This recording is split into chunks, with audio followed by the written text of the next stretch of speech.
am the CEO of FinReg Lab. You've heard our name a couple of times this morning. Before I jump into my presentation, I just want to give a shout out to people who have frankly made it possible for us to be here to talk about who we are as an organization so that we can get to know you, and more importantly, you can get to know us. And also then I'm going to share a bit about some of the work that we've been doing. First, Jared, we wouldn't be here without you. Thank you so much. I also want to say thanks to Luce and Colin. These conversations would not have been happening either without you as well. And I'd like to ask two folks from my team to stand up because they really are the ones getting this work done. And I would love, if you're interested in what we're doing, to actually reach out to them. Sten and Natalia are part of the FinReg Lab team, and they're with me here. And then I also want to acknowledge Anna Wallace, who's sitting in the back with the Gates Foundation, the Bill and Melinda Gates Foundation. They have made the work that we're doing, especially in these conversations with you, possible. So let me jump in. I've been impressed by those who can walk and talk at the same time. That is not a skill set I have, so forgive me for standing behind the podium. Fortunately, I'm 6 foot, so you'll be able to see me. So who are we and what do we do and why are we here? I'm here to share with you some of the work that we've been doing in the United States, specifically looking at a form of alternative data, what we in the US call cash flow data. But why are we actually looking at this type of data? I think we all realize data and these more complex analytics present enormous opportunity for innovation, competition, market growth and opportunities, and I think we as individuals, we really hope it's beneficial for us, for our families. But at the same time, the use of data in these more complex analytics are raising really important questions around how do we make sure that we are evolving economies, financial services, as we're talking about today, in a way that is inclusive and we're not leaving people out, because we really are at a pivot point when it comes to more complex analytics that is ultimately fed with the data that we put into it. So we have an enormous opportunity to expand inclusion, and especially financial inclusion, but also a real risk of deepening inequalities that exist in many of our countries. So who are we? FinReg Lab is an organization that I established, truthfully, it's more like 6.5 years ago. I had previously been sitting in the US Treasury Department. I was the head of an office called Consumer Policy, and it was a moment in time when so many things about data and its use in financial services and more complex analytics were hitting our radar from many different stakeholders who had really strong points of view about the advantages, the inclusion benefits, and also the risks. And what we, sitting in government, struggled with enormously, and my regulatory colleagues did as well, and frankly globally, policymakers are struggling with this, is to understand where are the benefits, where are the risks at the consumer level, at the individual firm level, at the market level, and even systemically, what are some of the potential risks. So FinReg Lab is an organization I established after sitting with so many of those questions. It was actually, I was a part of the Obama administration, so my term was over. And I spent the summer actually presenting the concept of an organization to get out there and engage industry stakeholders, NGOs, nonprofits, and academics to really get after these questions, but from a fact basis. And to be an intermediary, a source for information, a source of empirical information, ultimately for policymakers and market actors. And we do believe data and tech can be a force for good, but we really have to collectively figure out how to get the rules of the road right. So part of what we do is making sure that everybody has a seat at the table. When I was sitting in government, I was hearing from everybody. Everybody has an important voice. Most everybody is going to be weighing in on how we ultimately get the rules right. Part of our agenda is this honest broker is to make sure that we engage all these important different stakeholders. So there are two aspects of the work that we do, and you're going to hear a lot more about our working group process. It's something that we went to engage with you all in here in Kenya. And I will have the deck available so you can look at this closely.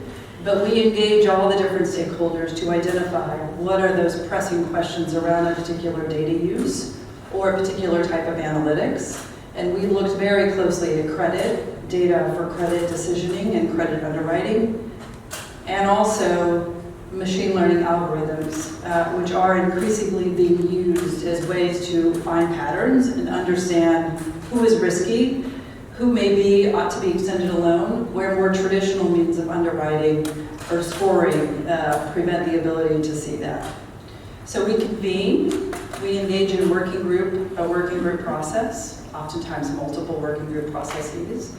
We form advisory boards to help inform the empirical work we do. And then we dig in really deeply, which I'm going to show you some of the work that we've done that I think is especially pertinent for today's conversation.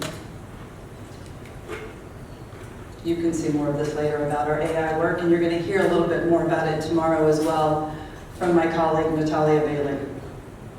I'm going to keep going. Another aspect of what we do is we do a lot of convenings. We do actually partner with governments, government agencies and regulators to really enable these kinds of deeper conversations. And this is a convening we did last April, in fact, really digging in deeply on machine learning and artificial intelligence in credit decisioning, as well as health decisioning in the US. I'm going to keep going. You can see all of these later. So data and technology and evaluating it in credit underwriting. I don't think I need to tell you all why credit underwriting is such an important aspect of financial services, especially for underserved small businesses and consumers. In the US, we've got almost 60 million people who are considered thin file or no file at all. They lack a credit score. This is a credit score based on traditional credit bureau data. And then we have another 80 million who are non-prime, or subprime is the term Luce used to use. We don't use that quite so much anymore. And then we have another 30 million small businesses. These are individuals running their own entrepreneurial shops who need access to credit, and again, you all know this well, in order to build the stepping stones to build economic opportunity.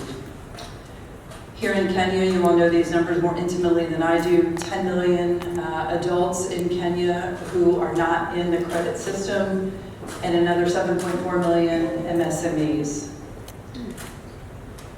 So what do we do, and what have we done?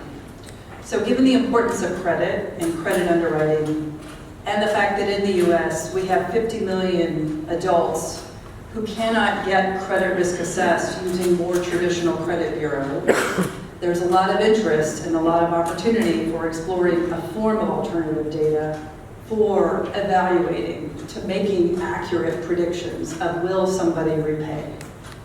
And so here what we did is we engaged industry stakeholders. These are all actually non-banks, what we call fintechs in the US. And 5 of the 6 of them shared with us loan level data, including performance data. Now these are a variety of different types of consumer and small business loans. The terms varied, the structures varied. We had hoped actually we could put all this data together in one lovely sort of repository and evaluate it together. That's not the case. There's a lot of diversity in these types of loans. So we individually assessed each of these providers and the loans that they extended, and they shared with us that loan level data that we were then able to examine. Each of these lenders were using cash flow data as their form of alternative data. Now in this case, in the US, there is reticence, there has been to date, of using non-financial data for credit decisioning. In the US, we actually have 98% coverage of populations, often minority populations, who have bank accounts, so there is that transaction data, but for whom there may not be much credit bureau data, or there may be no credit bureau data. And so I'm going to show you what some of the findings are as we looked at these lenders, their borrowers, how they performed, and what the data told us. Here's more detail about some of the financial data, the transaction data that we evaluated. In the case of small businesses, it would be accounting data, it would be records, it would be bills and receipts, small fees from small businesses, accounting firms. On the consumer side, it would be information that showed variables that told us inflow, outflow. Did the consumer have a balance in their account on an ongoing basis over a period of time, even if the account was relatively small? What this does is it helps to overcome some of the correlation that you have with scores and income or wealth.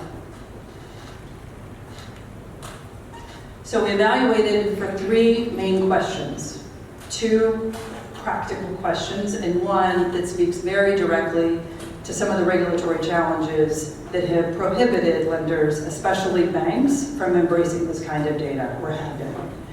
1, just is the data predictive? The answer there was yes. It did enable lenders, each of the lenders, the 5 that we looked at, to extend credit to their consumers, and even to extend credit to consumers who had no credit bureau history. But also, it allowed additional insight where the consumer had a FICO score or a Vantage score. Those are our 2 main credit scores in the US. We wanted to understand, do the data actually speak to the inclusion question? So by this, we use geographic information to look at low and moderate income communities where there were minority and majority neighborhoods. And here we found that the data were enabling these lenders to extend credit to underserved both consumers and small businesses. And then the very important legal and regulatory question. In the US, lenders are required to evaluate, are they creating a difference between protected and non-protected populations? We call this the disparate impact assessment. Is there a disparate impact because of the data you're using? Gotcha. Here we found that the data were independently predicting risk, and this is the regulatory considerations. I think we all see these in various types. The regulatory considerations really can stymie lenders from embracing new types of data. And here we found the data were actually not correlating with protected classes, race and gender being the 2 that we examined. So if you're interested and you look at our materials, you will see we actually present what those data enabled in terms of yes-no decisions and accurately predicting risk. And what's really insightful about this, and you can look at it closely later, is the first model, the lowest to the horizontal line, the red dotted line. Anything below that is worthless, and anything on the line is pretty much worthless. This is the area under the curve that you want to look at. That first model is the credit bureau data. And yes, it is separating risk. That's what these lines are telling you. The next line up is the orange line. That's actually the cash flow score. That is even improving the ability to separate risk. And then when you look at the purple line, you can see that the cash flow plus, the bureau data, offers even additional insights and abilities to determine risk. Here we have a heat map. And what we did is we have the FICO scores by percentile on the vertical, and then the cash flow scores on the horizontal. And here if you see, you can see to the upper left side, cash flow and the agreement. Far right, you see agreement in terms of, yes, you do want to. This is it's actually offering some nuance, and you can see the distinction in the patterns and the gradation of the colors. This is particularly interesting from a risk-based pricing standpoint, because now what we're seeing is cash flow is offering nuance within particular FICO bands. I'm going to be out of time shortly, but I'm happy to take questions about any of this. So that is, we had those maps and those AUC curves for each of the companies that we credit risk assessed. One of the really important things, and I think Kevin's going to probe me about this, is how in the world do you get industry stakeholders to share with you this kind of data? There's a little bit of magic in what we do because our independence and the transparency is essential to our credibility for engaging many of you in the audience, as well as policymakers and regulators. So if you look at our reports, you will see that we have a lot of the descriptives, we have a lot of the statistics, and we have a lot of these visuals. But I I beg you to tell me which company is which data. So that's the magic part of it. The other aspect of the work that we do is also really looking closely at the market context and really trying to probe what are the market dynamics that are having an effect on access to credit. I will include these in the slides. I think I'm probably just about out of time. And I just want to hop to the end, but you will find our market findings, as well as the work that we do where we deep dive into the legal, policy, and regulatory considerations. And you've heard me reference some of the research to actually inform policymakers on some of those fronts. One thing I want to say before we have our panel conversation, I have been in Kenya now for 8 days. It's been tremendous, and I'm struck by the fact that here in Kenya, there's one, you all have leapfrogged us in terms of the data and the ability to use that data for purposes of bringing more people into credit and financial services, and I admire that. I'm also struck by the fact, and I say this because I hope it provokes some conversation with some of you in the room, in the US, our market dynamics are such that it's the banks that sit with so much of the cash flow data, which I'm sure is true here as well. And in order to access that data, it has been the fintech lenders, the non-banks, who have themselves built what we call data aggregators, which are intermediaries. They've been screen scraping data, they have been doing their best to build APIs that are in concert with the banks and their expectations, but it is really complex, ultimately getting that infrastructure right so that the data is able to flow. It raises many important questions that you all are grappling with too, that again, I'd love to engage you all on, around how the data flow in the first place. Consumer permission data. That's a tiny piece of ultimately getting this data out, but getting it out in a way that protects consumers. What is a meaningful disclosure, for instance? And then important questions on the back end, where are the data allowed to flow? Who gets to access the data? So I will leave it there, and I'm happy to share the deck. And again, thank you all for... Good afternoon, everyone. Very good presentation, Melissa and Chris. I thought it was very insightful, and I think the rest of the audience did too. So I'll start with the lady, as we are gentlemen here in Kenya.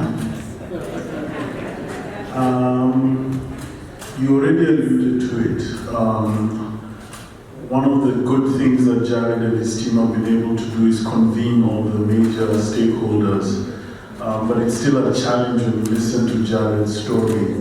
What insights have you gained in the US, and how do you get Treasury, the central bank, private sector into a room and to have a good and candid conversation? So it's interesting, we passed the law, the Dodd-Frank Act, after the financial crises, and somebody slipped in language, I kid you not, that said consumers have a right to their data, and a right to their financial data and their ability to share. So it's been a very slow process. What is interesting about the interim is there's been a heck of a lot of innovation. There have been numerous fintechs who, because of the technology, have been able to access cash flow data and enable an entire ecosystem of other fintechs who have been providing credit. That has enabled the regulators to look and learn and probe. I would say from a FinReg Lab standpoint, because we are a team, many of us are ex-government and policy and regulatory people, we've been able to construct conversations and engage the regulators. They are motivated to do it because they know they need to look and learn, but to sit at the table formally as observers. There's no obligation, there's no, they're being specially advised by FinReg Lab, but as observers has enabled them to sit, and frankly, they have engaged with lots of questions. And so that sort of intermediary, we are a 501c3, a public mission organization, I think has been helpful, but we also have timed it well. We are focused on a topic that is oh so important and has such potential benefit to consumers and small businesses and their access to credit.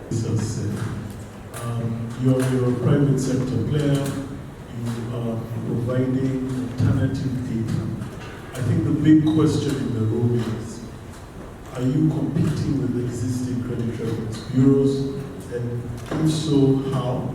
And if you're not, what are you doing? Are you complementing, or what exactly is the type of business that you have, and what does it play in the ecosystem? That CIS Conference has been in the market for 7 years. We are not a shell company. We are not trying to test the African market, or Kenya to be specific. We have been tried and tested.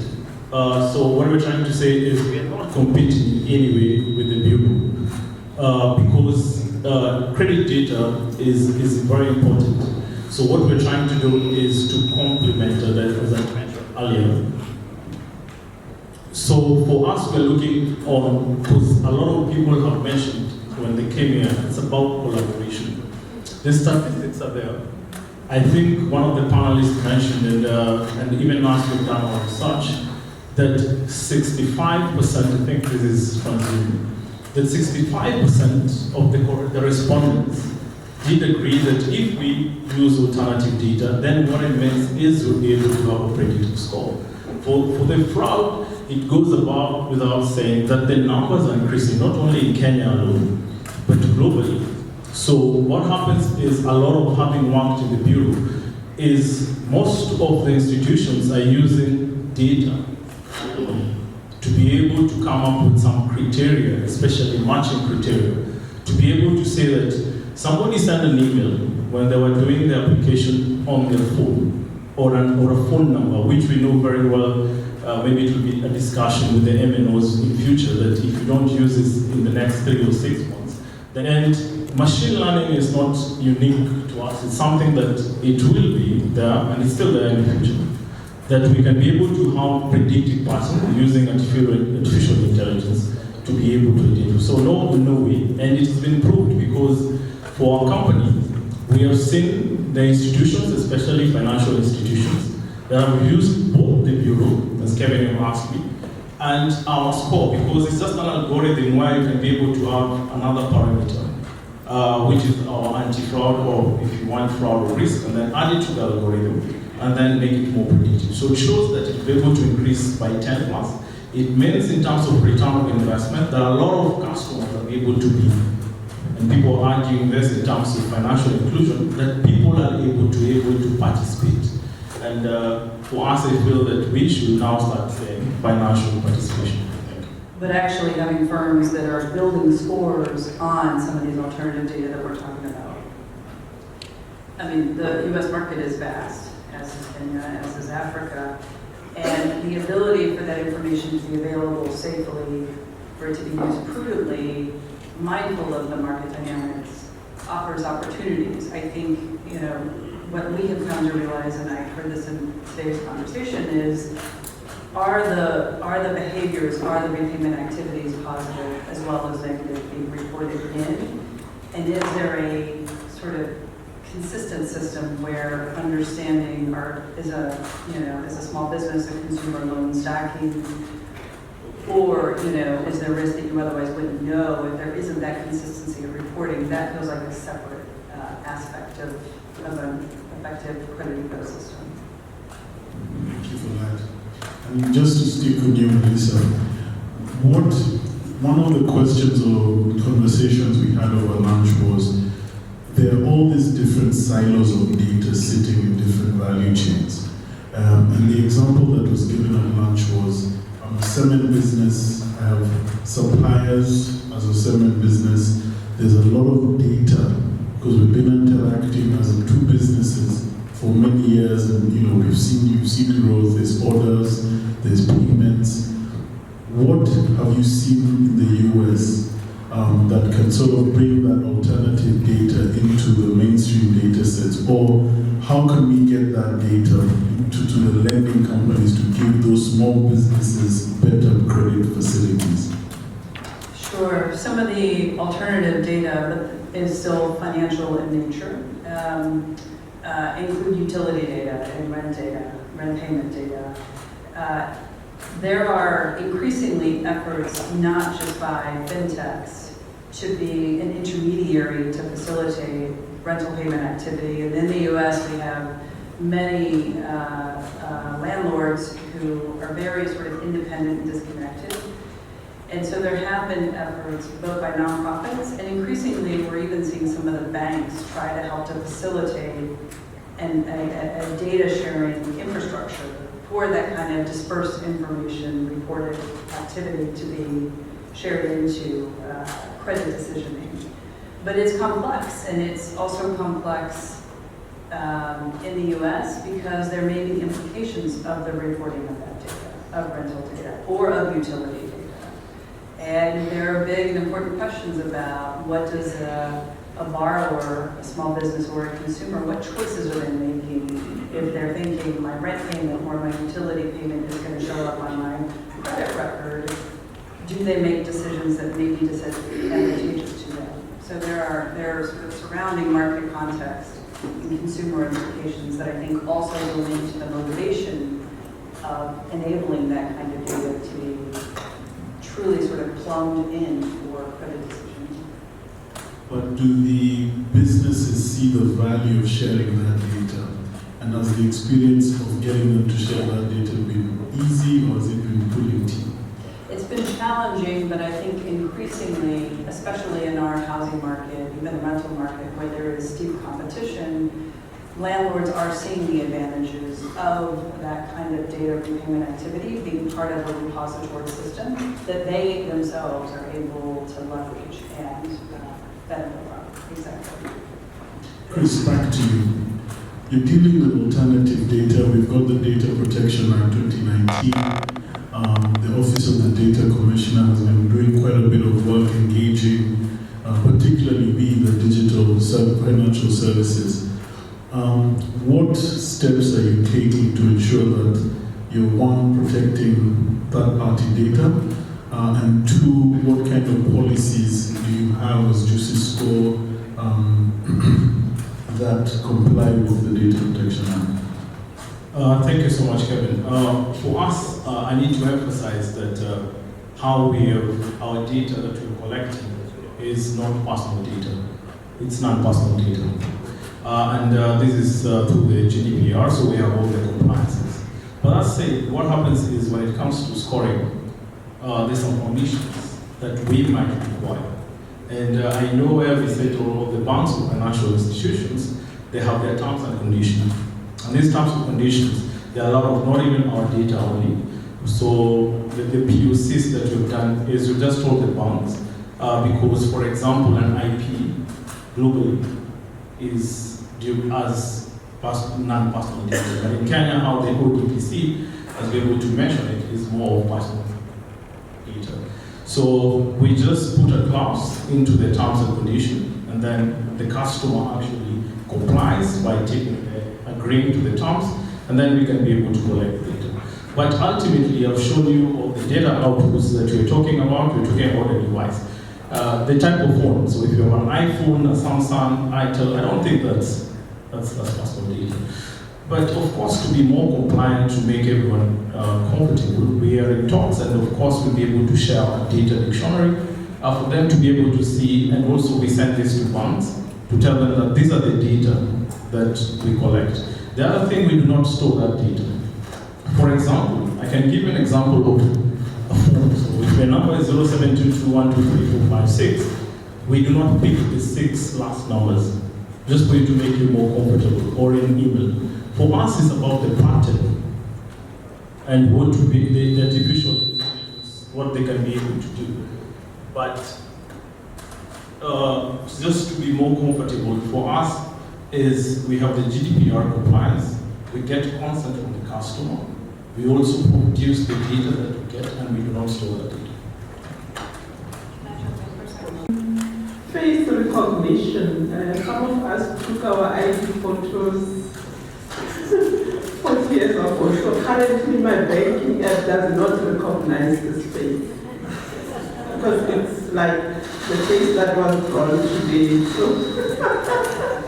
So how do you deal with that? Because I think it's a bit of an issue. Separately. Just a couple of questions. I think the first one is about how do you evaluate, this model, this alternative data creativeness and also, creditworthiness assessment with the actual facts on the ground? Or do you find any challenges regarding the actual practices regarding using the alternative data? My colleague has just mentioned in the Department 1, we have seen Mark, just to answer your second question, and then I'll go to your first question. And we also replicated that in Asia, a market that we feel has some form of similarity in terms of demography, behavior, access to credit. And we feel using our model that we have tested there, and we've seen how the economy has grown. And we're talking about India, which has a larger population, and we've managed to change the narrative. Because here, what we're trying to derive is a narrative.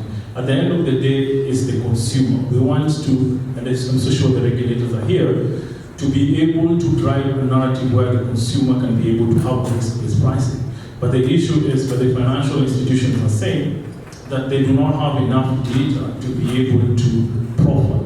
And that's where the alternative data is coming. So in terms of challenging, yes, the question of data privacy came through, but now we managed to secure based on the compliance and based on how individually or the company or you can be able to agree on the terms of it.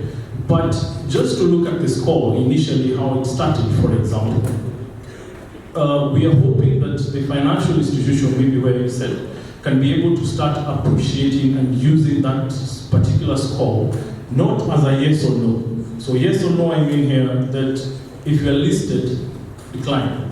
And if you're not listed, approve.